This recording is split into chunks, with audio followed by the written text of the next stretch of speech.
Ngom journaliste la Moussa nuyuwaat naa la di la dalal j'espère que tu passes un bon moment avec nous déjà. Oui très bien l'émission est très conviviale maa ngi vraiment kontaan ci invitation bi xam naa ne Diop moom li gën a tax mu kontaan mooy li mu jàkkaar loolu jamono ji mais donc je pense que leneen. mooy nga bëgg mu tudd plat bi. déet bu tax Xasana jàpp ne da nga koy yóbbaale mais en tout cas merci beaucoup ci invitation bi di xaar également seen ay questions. Moussa dafa am ay notions yoo xamante ne daf la amal solo lool ci journalisme. bokk na ci liberté. bokk na ci ñu mën a am moyen économique. bokk na ci tamit yeneen ak yeneen waaye est-ce que ànd na ak passion bi nga xamante ne yenn saa yi dañ koy jiital ba dañuy fàtte côté économique bi. waaw côté économique c'est vrai que souvent nit ñi dañu naan journalisme boo bëggee xaalis. doo ko def doo ci dugg. mais je me dis que peut-être nekk na loo xamante ne warul woon a am ndaxte xaalis am na ci métier bi xëy na daa demee boor. xëy na aussi am na ñu ko capté duñu redistribuer richesse yi. xëy na aussi modèle économique yeeg budget yi xaw na oyof. bu ñuy xool au Sénégal. mais quand même ñun en termes de modèle économique li am solo ci journalisme ak li tax sax peut-être ma mën a comprendre expression yooyu noonu mooy dafa jafe xaalis bi nga war a mën a am ci journalisme mu ànd ak liberté bi nga soxla ngir mën a def sa liggéey. souvent équilibre boobu daal mooy jafe pour ñu matal ko ci rédaction yeeg ci médias yi mais ñun à la maison des reporters ba ñu jàngatee loolu xam ne lu ñu bëgg liggéey en termes d'investigation en termes d'enquête li ñu ko mën a may mooy ñu bañ a am lu ñu tënk. te li ñu gën a mën a tënk à l'époque li ñu jàppoon mooy nit moom ñu nit am influence ci suñu koom nit mën ñu wax ne lii kontaanu ci wala lii kat liggéey leen ci moo tax ñu ne ngir ñu am lu dal suñu xel dañuy ut benn modèle boo xamante ne moom la ñuy wax modèle participatif. modèle participatif nag souvent dans les pays occidentaux la ko nit ñi di gën a gis mais ñun dañu Sénégal loo tàmbaliwut kenn du ko mës a def donc buñ toogee rek naan non du dox incha allah du mës a dox mais au moins il faut ñu expérimenter wane yoon bi wan nit ñi ne mën nañ jaar ci yoon boobu noonu maintenant que ce soit mu nekk succès wala mu nekk échec le paysage médiatique ñoom dinañ ci mën a inspiré wu nañ mën a xool ne maison des reporters jaar na nii xaaral ñu inspiré wu ci maison des reporters échoué na nii xaaral ñu xool ci échec boobu noonu yan leçon lañ ci war a mën a tirer te je pense que macha allah depuis 5 ans depuis 6 ans maintenant la maison des reporters mu ngi existé alors qu'à l'époque ñu ngi ko doon prédire de ci benn année bu ko amee daal di normelu ba tey ñu ngi continuer di exister continuer di remporter ay distinctions de la part des journalistes yoo xamante ne je pense sur le plan national comme international récemment sax je pense sur le convention des jeunes reporters la ci prix distinction yi ñu defoon on avait 2 distinctions dont le prix Mame Less Camara beneen prix également sur le droit des enfants donc ça montre que liggéey bi ñuy def mu ngi am solo maintenant comme li ñu wax rek ñun idées yi mu ngi fi ambition yi mu ngi fi mais dañuy avancer au fur et à mesure que koom bi di yokk. ci 5 ans certainement daje ngeen nag ay jafe-jafe yu bari. ndax yaa ngi ko doon wax au bout d'1 an ñu bari foogoon nañ ne day nërmeelu. yan jafe-jafe ngeen jànkonteel ak yan manœuvre ngeen teg ba mën a daal di rester debout jusqu'à présent. waaw jafe-jafe bi nag c'est principalement jafe-jafe économique. ndaxte booy xool média boo xamante ne li muy dundee mooy lan mooy la contribution du public. ngir mu mën a def ay enquêtes am. su participation yu bëri duggul rek. day jafe kër mu mën a avancer. donc participation bi tamit bëgg naa nga leeral ko tuuti. ñan ñooy participer réellement. ñi participer mooy le public te si public boobu sax booy xa def jàngat da ngay gis ne dafa am lu am intérêt ci seetlu ko mooy ñiy participer souvent c'est des gens yoo xamante ne c'est pas classe d'âge bu avancé. donc mën naa wax di c'est des moins de 35 ans ñooy participer jël seen xaalis dugal ko ci média alors que Sénégal boo xëyee rek balaa sax média di ñëw si yow. balaa ngay dem ci média naan maa ngi dem journal wala dara information yëpp boo tijjee Facebook yaa ngi ko am. donc li tax ñu gis intérêt ci maison de reporter ba jël seen xaalis di ko ci def donc ça veut dire que am na benn plus-value bu suñuy production yi di indi. ak benn paysage ak benn crédibilité également bu mu am. te boo gisee classe d'âge boobu noonu nga xamante ne souvent dañu naan dañuy détourné wu ci information. suñu intéressé à la maison de reporter ça veut dire que au moins il y a des choses qui sont faites. donc participation yooyu ñun moom la ñuy dundee moom la ñuy financer suñu production donc principal obstacle bi aussi obstacle économique la. ndaxte comme ni ma koy waxee am na ay production yoo xamante ne pour man mi nga xamante ne collaborer na ak médias internationaux yu bëri maison de reporter mën na am benn budget sur année boo xamante ne man enquête bu ma participé voyage yi rek journalistes yi nga xamante ne ñoom ñoo ñëw liggéey si matal na budget boobu pour def juste benn reportage benn grand format donc dalay wan juste que moyens yi c'est des moyens qui sont complètement différents te pourtant ñooñu à chaque fois bu ñu waree ñëw Sénégal wala bu ñu seet média de référence souvent leen di orienté vers la maison des reporters ñu gis aussi le contenu bu ñuy produire le travail qu'on fait ñu jéem aussi seet ay pistes de collaboration dont benn enquête bu ñu fi defoon ak Le Monde sur la question des nervis. Diobass dinaa la jox tout à l'heure bëggoon naa xam tamit ndax code de la presse nekkul benn frein ci seen liggéey sachant que il faut que ngeen am benn nombre d'années d'expérience pour am lu mel ni chef kii comment ça s'appelle encore rédacteur en chef wala ki nga xamante ne mooy saytu lii di reportage yeeg directeur de publication voilà. Effectivement parce que moo tax sax vraiment ñu yëkkati suñu kàddu par rapport ak loolu ndaxte au moins am nañu légitimité à le dire bu ñu ñëwee ne am 10 ans d'expérience pour nekk directeur de publication wala am 7 ans d'expérience pour nekk rédacteur en chef nekkul garantie de qualité damay joxe exemple ñi nga xamante ne ñoo jiite la maison des reporters muy man mii di directeur de publication nga xam ne matalaguma 7 ans d'expérience te ba may lancé la maison des reporters maa ngi woon ci 1 an d'expérience ñi nga xamante ne ñoom les rédacteurs en chef des différents pôles muy pôle enquête pôle grand reportage pôle podcast ñoom ñëpp ils n'ont pas encore 10 ans d'expérience ni 7 ans d'expérience donc le fait que ñu ne dañuy exiger forcément 10 ans d'expérience 7 ans d'expérience boobu noonu problème la ci la maison des reporters pour mu nekk li ñuy wax mooy média conforme donc loolu problème bu mag la et on insiste là-dessus parce que c'est un critère boo xamante ne nekkul critère buy jëmale kanam presse buy jëmale kanam engagement jeunes journalistes yi dans le milieu médiatique donc il faut vraiment ñu bàyyi ko en compte beneen aussi mooy booy xool obstacle économique bi nga xamante ne la maison des reporters daf ko am ni ñu ko contourner mooy à chaque fois ñun dañuy ut ay stratégies d'adaptation et on essaie le plus souvent d'être très flexible suñu philosophie mooy lan mooy dañu exploiter journaliste mais aussi dañu dugg ci loo xamante ne mënuñu ko donc c'est ça la flexibilité à chaque fois dañuy jéem a adapté wu par rapport à la situation moo tax on fonctionne benn genre de fonctionnement boo xamante ne li ñu naan rédaction virtuelle la donc c'est pas une rédaction fixe des gens yoo xamante ne ils travaillent exclusivement pour la maison de reporters ñu ngi dans d'autres médias mais dañuy ñëw bu amee enquête bu ñu war a réaliser ñëw ci maison de reporters ñu def ko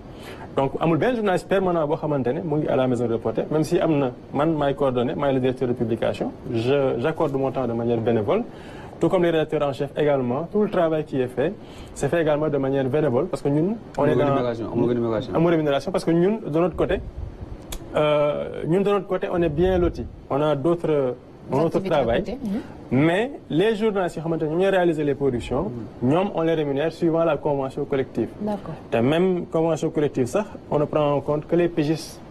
sur le plan écrit mais ñun dañu def suñu barème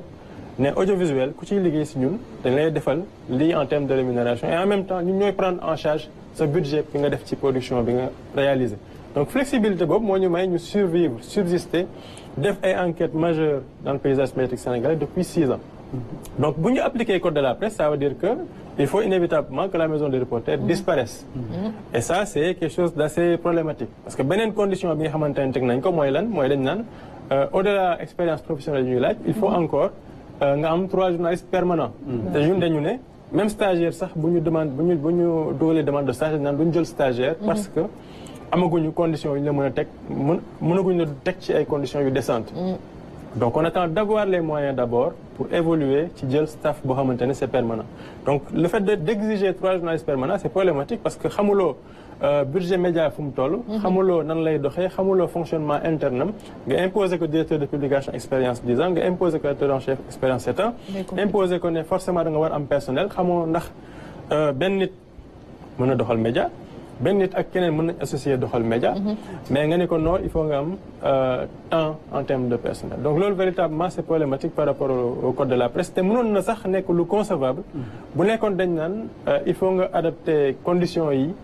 ngir nga mën a jot ci aide à la presse par exemple bien sûr mais li xew Sénégal boo dañ naan la boo tënkuwul ci conditions yi en termes de presse écrite presse audiovisuelle presse en ligne sanctions yi la ci mën a topp booy continuer fonctionner de cette manière mooy ay sanctions d'emprisonnement allant jusqu'à 1 an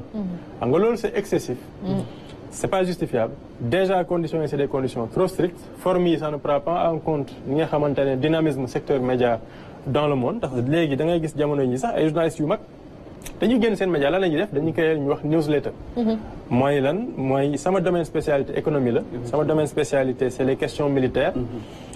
am na public boo xamante ne daf may suivre soit sur les réseaux sociaux soit ailleurs damay def newsletter maanaam damay suivre l'actualité damay enquêter di leen ko jox ñoom aussi ñuy jàppale ñu may jàppale en termes de rémunération ndaxte dañuy financer sama production. financer sama newsletter dañuy abonné wu dañuy def leneen ak leneen. de la même manière ngay gis aussi ay podcasts professionnels. des journalistes yu koy def des journalistes qui sont reconnus. de la même manière ngay gis ay journalistes yoo xamante dañu naan non ñoom li ñuy def mooy am nañu sujet boo xamante ne moo leen intéressé ci loolu rek la ñuy nekk tënku di liggéey. am ci ay exemples yoo xamante ne ils font des travaux yoo xam ne c'est spectaculaire booy xool France amoon na benn journaliste bu defoon un travail très important sur l'histoire des maisons de retraite mais ça conduit à des réformes à des sanctions état jël ay mesures tout ça la moo ko may flexibilité bi ko liggéeyam mais donc il faut véritablement que état Sénégal dellu ginnaaw par rapport ak loolu noonu fexe parce que transparence loolu kenn bañu ko maanaam nga dem déclarer wu loolu kenn bañu ko mais quant à nga ni il faut nga am critères yi il faut nga respecter critères yi pour mën a nekk média conforme loolu nag moo problématique. restriction yi dafa xaw a saf. dafa saf dafa déphasé par rapport ak évolution du monde médiatique. et surtout possibilités yi nga xamante ne moo am en ligne. mais bon heureusement que les codes ne sont pas des tentes yoo xamante ne dañ fiy nekk éternellement. certainement dina am possibilité daal di koy xoolaat tëggaat ko Jobaas. waaw man beneen volet bi ma gënoon intéressé ci li nga xamante ne Moussa mi ngi koy def mooy côté investigation journalisme d'investigation au Sénégal. bon ñu sax dañuy wax yow maa ngi lay féliciter de passage parce que bokk na si ñi ma encadré CESTI. ci li nga xamante ne dañ la ko doon tooñee ñun. mooy que ni da ngeen fi nekk di wax rek mais journalisme naturellement investigation la. dans la mesure où on dit comment tey yow nan nga gisee li nga xamante ni mooy volet boobu bu am solo wala investigation surtout ci milieu journalisme sénégalais. waaw personnellement man sax defe naa saa yu may présenté comme journaliste d'investigation xam naa non présenté leen ma comme journaliste kese. souvent loolu laay wax parce que investigation en fait il faut comprendre que c'est la même chose que fact-checking. mënoon nañ ñëw ne fact-checking tamit warul exister wala waruñu koo waxee noonu. parce que fact-checking ñëpp a koy def. mais c'est juste que dafa paysage médiatique ak activité médiatique dafa dem ba benn moment boo xamante ne effectivement dafa am différence entre ki nga xamante ne mu ngi ci rédaction am. tey mu dem def benn reportage sur 1 heure de temps 2 heures de temps après mu ñibbi ak ki nga xamante ne il va prendre des mois et des mois pour creuser une affaire pour révéler des choses yoo xamante ne nit ñi xamuñu ko woon loolu moo tax ñu naan différence entre journaliste d'investigation ak journaliste classique donc loolu peut-être c'est quelque chose bu ñu mën a comprendre bu ñu weesoo question de concept yooyu également journaliste d'investigation au Sénégal li gën a tax mu compliqué def je pense c'est surtout question financement bi ak question précarité ndaxte journaliste d'investigation dafa soxla benn base de liberté te liberté boobu li la ko mën a may finance bokk na ci dafa soxla aussi temps nag ñaar yëpp da ciy bokk maanaam question de finance da ciy bokk question de liberté da ciy bokk ndaxte bu nekkee dafa nekk média boo xamante ne dafa war a def chaque jour journal amul effectif bu doy dina jafe ngir mu bàyyi la yow nga naan da ngay jël ay mois ngir liggéey ci am na benn journaliste bu tudd Fabrice Arfi bu nekk Mediapart souvent naan li neex ci suñu métier mooy ñun on est payé pour avoir du temps à perdre maanaam da ngay li ñu naan perte temps Sénégal nga xamante ne boo ñibbisee defoo reportage bi ne yow de journaliste tey qui rentre bredouille ça c'est pas un bon journaliste foofu tant que pare boobu ba nga tal say recherche say investigation duñu la ne non da nga war a produire par force donc fii dafa am benn paradigme d'hyperproduction boo xamante ne daf ñu sonal trop dans le milieu journalistique benn problème de vision aussi parce que su dee da ngay xool grille de programme yeneen dëkk nga dem France ñu jël 2 heures de temps jox ko benn émission bu tudd Cache Investigation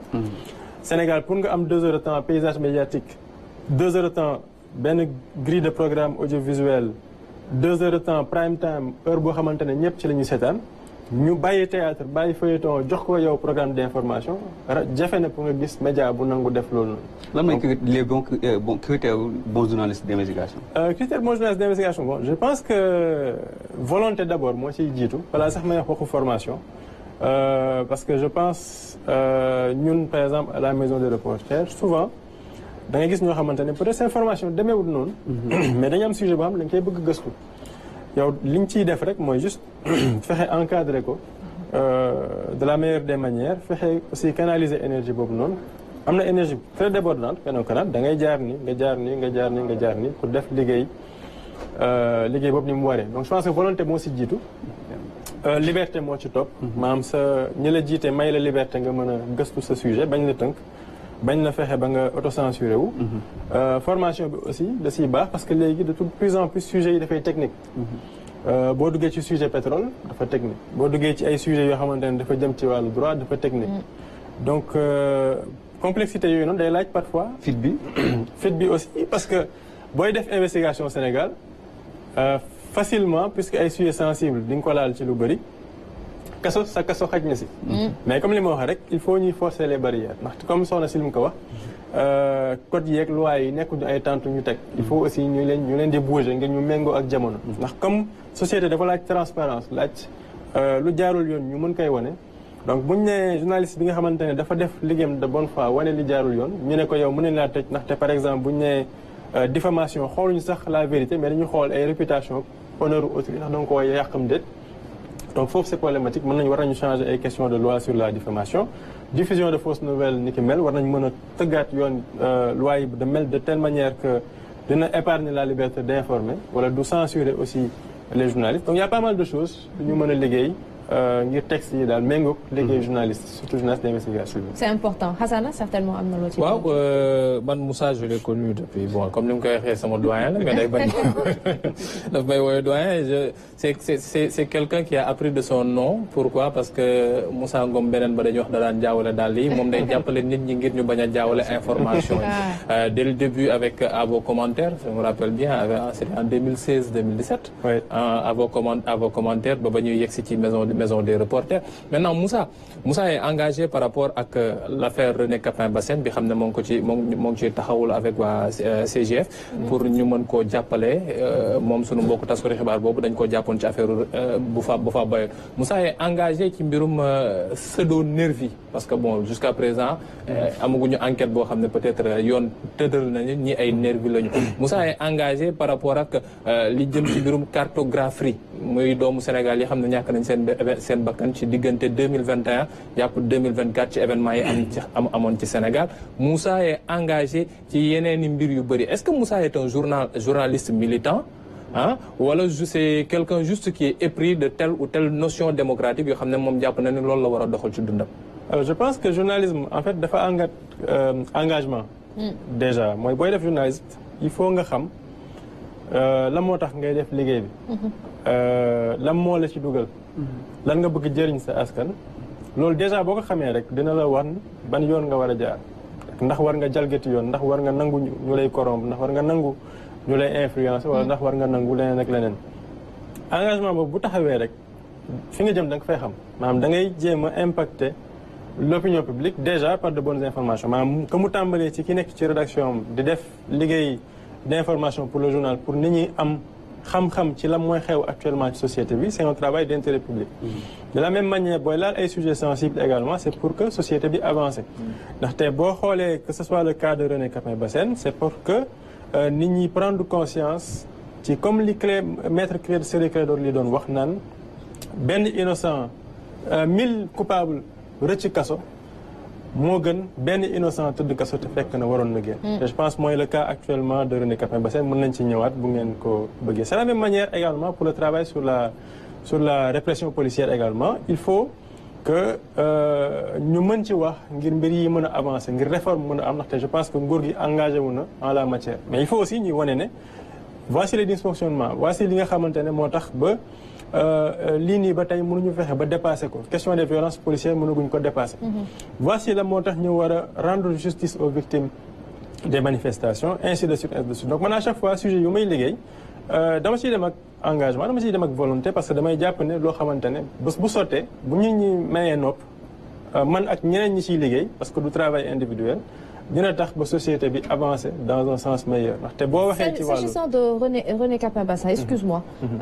gis nañ benn évolution bu ci am par rapport ak grève de la faim bi mu doon def. intervention wu Amsatou Sow Sidibé dafa mel ne sa loxo jógu ci mën nga ci ñëwaat ak ñun. waaw effectivement parce que l'historique mooy lan xam nga ñun au comité pour la protection des journalistes dañu defoon benn rapport en janvier.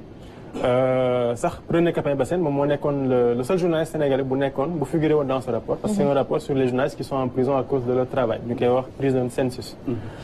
ñu def rapport bu détaillé ci incohérence yi nga xamante ne moo entouré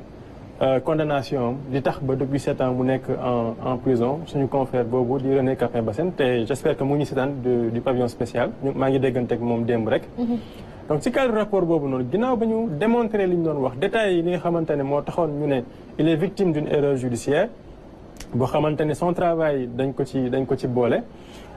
ci la ñu entreprendre des démarches pour parler à des entités yoo xamante ne xëy na dinañ ñu may nopp te buñ ñu mayee nopp dina tax kaawu René avance parce que li may wax rek mooy malheureusement ñun ñi que mu nekk man que mu nekk keneen li ñu njëkk a dégg moo ñu sonal maanaam li ñu naan seytaane waxul dëgg waaye yàq na xalal li ñu njëkk a dégg moo ñu sonal mais dama naan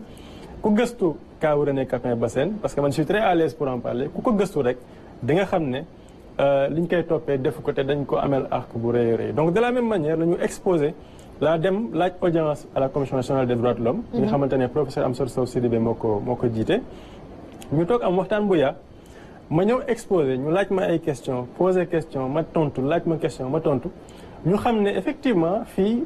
problème am na fi te ñoom yemuñ ci loolu ils ont entrepris des démarches de recherche encore pour investiguer sur le cas donc may jaajëfal vraiment la professeure Sidibé pour son engagement en la matière ndaxte bii René defee grève de la faim ginnaaw recours bi nga xam ne dañ koy rejeté mais wax ne recours bi ça revenait pas sur le fond mais juste sur la forme sur la procédure alors que je dis souvent que moom procès sur le fond rek lañ ko waroon libérer ba ñu ko waree libérer mooy procès première instance parce que y avait aucune preuve que liñ koy tuumaal moom la donc professeur Amsatou Sow Sidibé ma exposé ko cas bi depuis lors mu engagé wu ci bëggoon sax dem Ziguinchor pour seeti ko en tout waaye bu mu yëgee ne dafa def grève de la faim mu ne moom dina def tout son possible pour visiter ko dem ci moom en prison donc moom ci lañ yëgee ne dem na fa effectivement dem ci moom mu jafe loolu pour mu convaincre ko mais mu insister ba René accepter ce soir à sa grève de la faim donc ñuy continuer suñuy démarche de sensibilisation par rapport au camp de René parce que comme je le dis rek képp ku gëstu cas bi di nga xam li ci am dëgg-dëgg. Et tant qu'il y a vie, il y a espoir. Très rapidement. Ouais, Moussa par rapport ak sa xeex yi xam ne bëri na te mu amal solo itam lu jëm ci démocratie parce que rappelons-le ci jamonoy 2024 ba fi état du Sénégal nekkoon doon dagg lépp lu jëm ci mbirum connexion am na yenn xeex yoo xam ne jëmoon nga ko ba am ci sax ndam. bon ndam bi ci kaw nguur gu bees bi la dal sax mais l'état c'est une continuité mais par rapport ak xeex yooyu xam nga taxaw nga ko mais ak sa posture de journaliste su fekkee ne da ngaa bëgg wéy ci anticonformisme par rapport ak reconnaissance média bi est-ce que du da ngay à un moment donné privé le public sénégalais de li xam ne moom mooy joyau bi maison des reporters mën a nekk mais itam opportunité bu mu mën a nekk pour ñenn ndaw yoo xam ne suñu bëggee def yenn production dañuy wax ne fii laa ko mën a def du feneen. Moussa en 2 mots très rapidement. waaw justement ñun li ñuy def c'est juste pour permettre à tous ces jeunes journalistes nga xamante ne mën nañ créer plus que la maison des reporters que ñu mën ko def te code bi daf leen tënk mënuñu créer la maison des reporters te maison des reporters nañ dafa war a tëj. ça permet aussi de montrer un exemple de li nga xamante ne code bi mën na ko priver le public sénégalais tout ça loolu moo tax ñuy def cette démarche de plaidoyer du anticonforme mais c'est juste pour montrer que loi yi dañ ko war a changer ngir mu méngoog jamono. Macha Allah alors on va aller voir li nga xamante ne donc moo di fàttaliku c'est tout de suite.